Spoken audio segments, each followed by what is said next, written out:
प्रताप नाम है जी मेरा। कौन सा गाँव है ये? जोध का गाँव है जी। क्या पूरा मामला है जी? पूरा मामला ये है जी, हमने ये खसरा नंबर 350 है, इसमें भांकड़ा बांध वाले लोगों के लिए विस्थापित हुए थे, प्लाट कट्टे गए थे, 267 प्लाट थे इसमें। ये उसका नक्शा है और उसके अंदर 66 दुकानें थी, 25 बाई 50 की। सारे प्लाटों का एक ही साइज है, 500 गज, 16 मरले का। ठीक है। इसके अंदर ये प्लाट गलियां भी है, स्कूल भी है, तालाब भी है, पार्क भी है। इसमें से हमने 8 प्लाट लिए हैं जी, उनकी पैमाइश भी हो रही है, ड्यूटी मजिस्ट्रेट लगा के पैमाइश हो रही है। और कोर्ट से हमें दूसरी पार्टी को रेस्टेंट का ऑर्डर भी हो रहा है। ये कोर्ट का ऑर्डर है 734 नंबर। कब हुआ था जो? ये हुआ था जी कोर्ट का ऑर्डर 16/4/2025 में रेस्टेंट का ऑर्डर है जी। और ये जो लोग हैं, ये सामने मकान बना रखे हैं, इनके पास कोई रजिस्ट्री नहीं है, एक किले में इन्होंने मकान बना रखे हैं। इस साइड ये सर दिखाओगे तो ये सारे लोग हैं। अच्छा। ये इनकी लेडीज आ जाती है। अब हमने पैमाइश करके खंबे रोपे थे, हमारा कब्जा था, 6 महीने तक हमारा कब्जा रहा है। उसके बाद इन्होंने क्या किया जी, पूरे हमारी ईंटें वगैरह फाड़ दी, मतलब उठा के ले गए, खंबे उखाड़ के, तार जो लगी हुई थी तार भी ले गए साथ में। इनके उस बाबत में थाना डिंग में चोरी का मुकदमा भी दर्ज है और ज़बरदस्ती कब्जा करने का भी, जिसमें से एक बंदा अरेस्ट भी हो चुका है इनका और बाकी अभी फरार है। FIR नंबर 46 है जी 2026।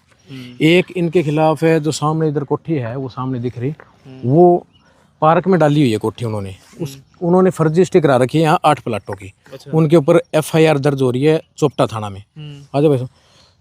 FIR नंबर 105/2026, जिसमें से 3 मुलजिम अरेस्ट हो चुके हैं, बाकी अभी पेंडिंग है।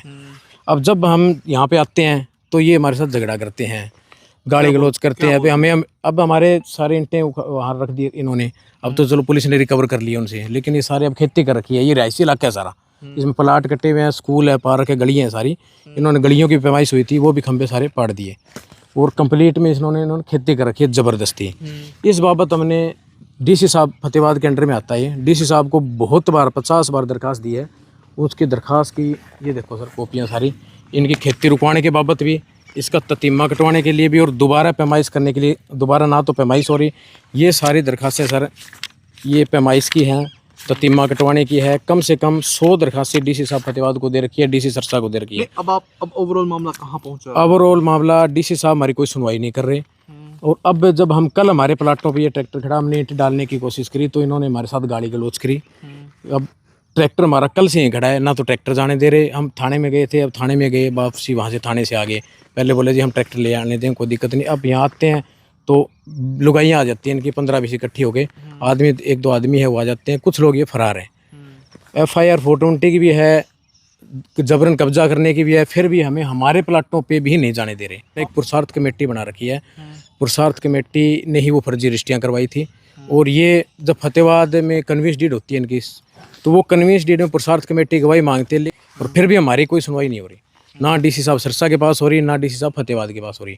दोबारा पैमाइश का हमने कम से कम 50 दरखास्तें लगा दी, लेकिन नहीं हो रही हमारी पैमाइश। अब आप क्या चाहते हैं? हम ये चाहते हैं अभी हमारे प्लाटों की दोबारा पैमाइश हो जाए और इन लोगों के खिलाफ कार्रवाई हो, हमें हमारे प्लाटों पे जाने दिया जाए, ताकि हम अपने प्लाटों पे निर्माण कर सकें। तो ओवरऑल कितने ओवरऑल हमारे 8 ही प्लाट हैं जी। कितनी होगी सर?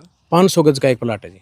ये आपने कब खरीदे थे ये प्लाट? मैंने 2023 में खरीदे थे जी। किससे? 2 प्लाट इनके भी है, इनके भी खंबे पाड़ दिए। ये जोध का गाँव से ही है। जब आपने खरीदे थे पहले इनका कब्जा था या नहीं, पहले कोई कब्जा नहीं था जी इनका। इन्होंने कब्जा कब किया? इन्होंने कब्जा हमारे प्लाट जो हमारी पोजीशन थी उसके बाद में किया है। आपने इन्होंने 1 साल के लिए DC फतेहाबाद से ये खेती करने के लिए ऑर्डर करवाया था, जिसको हमने माननीय कोर्ट में चैलेंज कर दिया। सिरसा कोर्ट ने उस पे सटे कर दिया, अभी प्लाटों की भूमि पे खेती नहीं हो सकती और ये हमारी प्लाटों में इंटरफेयर नहीं करेंगे। हमने ग्रीवियंस कमेटी के अंदर कम से कम 20 दरखास्तें लगा रखी है। भी कृष्ण बेदी जी जो ग्रीवियंस कमेटी के अध्यक्ष हैं, उनके लिए भी दरखास्तें लगाई, लेकिन हमारी वहाँ भी दरखास्तें नहीं जाने देते। हमने कमिश्नर साहब को दरखास्तें बहुत दी है, उनको भी दिए, वहाँ भी हमारी कोई सुनवाई नहीं हो रही है। अच्छा, वजह क्या मानते हैं इतनी जगह आपने दरखास्त लगा दी, सुनवाई क्यों नहीं है? पता नहीं क्यों नहीं। ये इन्होंने पुरुषार्थ कमेटी बना रखी और पुरुषार्थ कमेटी की सुनवाई हो रही है, किसी अन्य व्यक्ति की कोई सुनवाई नहीं होती। जो भांकड़ा विस्थापित है वहाँ से जो लोग आए नहीं, उन लोगों के भी धक्के खिला रहे हैं, उनकी रजिस्ट्री नहीं करते। किसकी कमेटी है पुरुषार्थ? पुरुषार्थ कमेटी इनकी प्राइवेट कमेटी है। खरीदी थी 2024 में जी। 2 प्लाट है इसके नाम, 189 और 195 नंबर, लेकिन कोई भी सुनवाई नहीं हो रही। इसके भी मतलब दरखास्तें दे रखी है। FIR करने के लिए हाई कोर्ट के डायरेक्शन पे इन पे FIR थी, लोकल हमारी FIR भी नहीं हुई। आपने खरीदी थी आपको कब्जा प्रॉपर नहीं? कब्जा में हमारे पास ही था कब्जा। जब हमने खरीदी थी कब्जा हमारे पास था। पुलिस ने भी कोर्ट में ये बयान दे रखा है लिख के भी इनके पास कब्जा था। ये देखो जी, ये है। खरीदने के बाद बाद आए। हाँ जी, हाँ जी, हमारे खरीदने के बाद इन्होंने हमारे खरीदने के बाद क्या किया मैं बताता हूँ जी क्यों आए थे। ये देखो जी, ये SHO साहब ने माननीय कोर्ट, ये 322 CS 322 2025 केस है, इसमें दिया था। SHO साहब ने लिख के भी ये ज़मीन प्रताप की है, मौके की तारबंदी है, वहाँ पे मौके की इंटें डली हुई है, इसका कब्जा है। उसके बाद ये इसको डिस्पोज ऑफ कर दिया था साहब ने। उसके बाद इन्होंने जो कब्जा कार्रवाई इनकी शुरू हुई थी, इन्होंने एक ऑर्डर करवाया था। ये देखो जी, DC साहब फतेहाबाद और DRO साहब फतेहाबाद ने एक ऑर्डर किया था भी प्लाटों की भूमि को कास्ट पर करने के लिए पट्टे पे दिया था इन्होंने, प्लाटों की भूमि को 1 साल के लिए। लेकिन ये हमने कोर्ट में चैलेंज किया, उस पर सटे होगी। उसके बाद भी ये खेती का कब्जा नहीं छोड़ रहे। बीच में हमारे जो खंभे थे वो फाड़ दिए थे। उसके बाबत इन पे FIR है, चोरी की भी है और जबरन कब्जा करने की है। लेकिन फिर भी ये हमें हमारे प्लाटों पे नहीं जाने दे रहे। और ये जो सारे घर इन्होंने बना रखे हैं, ये गलियों में घर है सारे, इनकी इंक्रोचमेंट गलियों में सारी। इनकी गलियों की इंक्रोचमेंट हटाने के लिए भी हमने DC साहब फतेहाबाद को भी दरखास्त दे रखी है। कोर्ट में भी हमारा केस चल रहा है, लेकिन DC साहब उस पे भी कोई कार्रवाई नहीं कर रहे। लेकिन अगर जो पुरुषार्थ कमेटी इनको कुछ लिख के देती है तो 1 मिनट में कार्रवाई होती है, अदर पर्सन की कोई सुनवाई नहीं करते। भाखड़ा नंगल की है ना जी 350 करीब परिवार थे, उसमें से 5-4 परिवार यहाँ के रहते हैं। जी। बाकी उनके 16 मरले के प्लाट है। कुछ जगह मंदिर की है, कोई पार्क की है, कुछ स्कूल की है। तो इनके ऊपर पहले तो उन्होंने, इनकी कमेटी होती थी तो वो क्या करा था, 15-16 एकड़ में जैसे किसी ने 2000 दे दिए, किसी ने 5000 दे दिए, गांव वालों को बेच देते थे। अब इन्होंने सारी कवर करके अपने अंडर में कर रखी है। और उसका जो ठेका उठता है वो सारे 29 या 31 जो भी गांव है सब इकट्ठा करके मिली बांट के खा लेते हैं।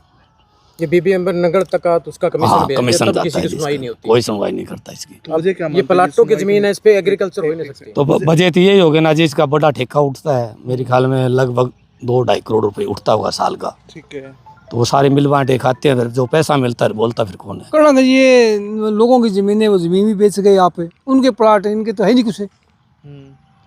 उनको हक तो ना मिलना चाहिए जो वहाँ भाखड़ा डैम में बैठे हैं। प्लाट तो उनके, इनके तो है नहीं। ये धक्काशाही हो रही है। हाँ 5-5 किले के 4 किले लाट हुई, वो लोगों को बेच गई उनकी ज़मीन। वो है, वो तो यहाँ पर है नहीं। तो उन लोगों की ज़मीन है, इनकी क्या है? वो बेचें तो बेचेंगे अपना आप हक, अपना जबकि ज़मीन बेच गए वो प्लाट नहीं बेच सकते। ज़मीन बेच सकते हैं, अपना प्लाट भी बेच सकते हैं। तो ये ऐसा है कि हमें 58 में ये जमीन अलॉटमेंट हुई थी, 58 में। ठीक है जी। और उस टाइम मतलब प्लॉट भी साथ में मतलब अलॉट हुए थे। उसके बाद फिर इन्होंने, सरकार ने, सेंट्रल गवर्नमेंट ने हमें रहने के लिए कुछ जगह दे दी और कच्चे मकान बना दिए। तो हम वहाँ से मंत्री से आए ना, तो वहाँ मतलब 2-2, 3-3 परिवार एक कच्चे कमरे में रहे। तो उसके बाद फिर जो है ना, ये बेबी जगह थी प्लॉटों की होती है ना, तो हम वहीं मतलब जो है ना उसके साथ हमने 1-2 कमरे साथ जोड़ दिए। अपने प्लॉटों की तरफ इन देखा कि कहाँ हमारा फायदा हो जाता। तो इस वजह ना फिर हम जो है ना अब गलती में है। यदि हम अपने प्लॉट में सही जगह उस टाइम आते तो ये मुसीबत होनी गई थी। ये बात है। ये जमीन हमारी चौथी पीढ़ी है, आज की नहीं हमारी जमीन। अच्छा, चौथी पीढ़ी हो गई। चौथी पीढ़ी हो गई हमारी। हाँ यहाँ पर 70 साल से यहाँ हाँ जी, चौथी पीढ़ी है हमारी। आज की जमीन है हमारी ये। हाँ जी। कोई पुरुषार्थ कमेटी बनी हुई है, जो आपका सपोर्ट करती है जी? तो हमारी बिलासपुर की कमेटी हमारे है। हाँ जी, वो अलग है हमारी। अच्छा, वो अलग है भाजी। हाँ जी, वो लग गया हमारी कमेटी में। हमारा एक प्रधान है और 9 मेंबर है है ना। तो हमारे बीच में कोई ऐसी बीच में गड़बड़ हो जाती है आपस में, तो वो हमारी कमेटी उसका संविधान करती है। अच्छा, कमेटी आपकी पंचायत करवा देती है? हाँ मतलब ऐसे पंचायत की समझो। हाँ ये है बात। भाखड़ा बांध से आए हैं उधर से। हमें इधर उस सरकार ने 5-5 किले दिए और हमें घर बना के भी दिए, लैट्रिन बाथरूम स्टेडियम सब कुछ हमें दिया। इधर सारी फैसिलिटी दी उन्होंने जब हम इधर आए। 72 साल से इधर आ रखे हैं। और जब हम उधर से उठाया गया ना हमें, तो इधर हरियाणा और पंजाब, राजस्थान सभी जगहों में पानी और बिजली तभी पहुंचा जब हम कुर्बानी करके आए हैं उधर। ऐसे नहीं आए हम। ऐसा ना जी, यहाँ पर कम से कम 267 घरों की आबादी थी, ठीक है जी। जिसमें ये 10-12 घर ही आए हैं। तो अब जो जमीन है ना, ये प्लाट है, इसके लिए फिर परेशानी है। कोई किस भाव से खरीद लेता है, वो किस भाव से खरीद लेता है, ये चक्कर है। तो वो अलग दावा करे क्या जी रजिस्ट्री तो मेरे पास है जी, वो कब्जा तो अब इसकी इंक्वायरी कौन करे? मुझे एक बात और बताओ कि जब सरकार ने आपको यहाँ विस्थापित किया, हाँ जी, तब ये जमीनों का मालिकाना हक भी आपको दिया था या बसा दिया था कि आप बसो कोई दिक्कत नहीं है? देखो इसमें ना इन्होंने घर बनाया, एक एक घर बना के दिया, ठीक है जी। उसे कहते थे सल्ट सटल अल्ट कहते थे, वो कच्चे मकान थे। ठीक है। अब आप ऐसे हिसाब लगाओ भी, अब हमारे बच्चे, हमारे पिताजी थे, उनके आगे हम थे, तो जब उन्होंने हमारी शादी की तो भी उन्होंने कुछ बनाने के लिए सोचा था, घर बनाने के लिए। अच्छा, तो फिर उसके बाद हमारी शादी हुई, हमारे बच्चे हैं, अब तो उनकी भी शादी करनी है। पर गवर्नमेंट ने जब हमें एक बार वो दे दी ना सैटेलाइट, उसके बाद हमारी सुनाई नहीं की, ना हमें प्लाट दिए ना कुछ दिए। ठीक है, हमें जमीन मिली थी। हाँ, तो फिर ये सारे मकान उन प्लाटों पे नहीं बने? ना नहीं, ये तो ऐसे तो ये सैटेलाइट की जगह थी ना, सैटेलाइट की जगह में बना ली भी, चलो एक जगह इकट्ठे तो है सब। मतलब जहाँ हम बसे वहीं बस गए, बस ये हाँ जी, हाँ वहीं बस गए। हाँ, बस गए।